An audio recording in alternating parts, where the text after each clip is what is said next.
কাপড় কতটুকু চাপ সহনশীল বা মজবুত তা দেখা হয় এ মেশিনে।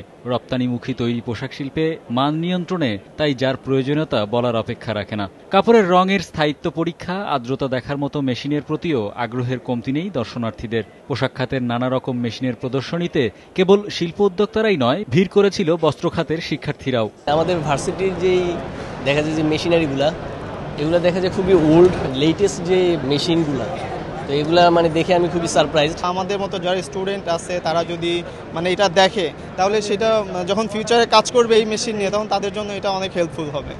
প্রতিযোগী দেশের সাথে পাল্লা দিয়ে ব্যবসা এগিয়ে নিতে অনেক ব্যবসায়ী এসেছেন সনাতনী প্রিন্টিং পদ্ধতির বিকল্প আধুনিক মেশিনের খোঁজে, যেখানে কম খরচে তাদের উৎপাদিত কাপড়ের ডিজাইনে আনতে পারবেন বৈচিত্র্য। দেশের বাইরে যেতে পারেন না এমন ছোট উদ্যোক্তাদের কাছে মেলার সুবিধা অনেক। মেলায় এসে দেওয়া যাইতেছে আমি আরেকটা মেশিনের ভালো কোয়ালিটির পাইতেছি, আমার বৈদ্যুতিক খরচ কম, জনবলও কম লাগতেছে, ওইটাতে আমাদের প্রাইসটা অনেক কমে আসবে। মেলায় অংশ নেয়া দেশি বিদেশিরাও জানান, বাংলাদেশের পোশাক শিল্পের সম্প্রসারণের সাথে সাথে বাজার বাড়ছে মেশিন এবং নিত্য নতুন প্রযুক্তির।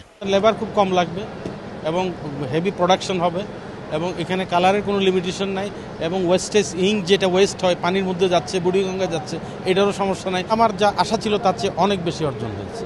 আমার মেশিন দুইটাই বিক্রি হয়ে গেছে মেলাতে। We see since the last 12 years the show improve a lot, in the respect of scales, number of visitors, quality of the visitors, and also the machinery displays, so it's keep growing. হরতাল অবরোধের মধ্যেও 4 দিনের এ প্রদর্শনীতে 15,000-এর মতো ক্রেতা দর্শনার্থীর সমাগম হয়েছিল বলে জানা যায়। হরিপদ সাহা, সময় সংবাদ, ঢাকা।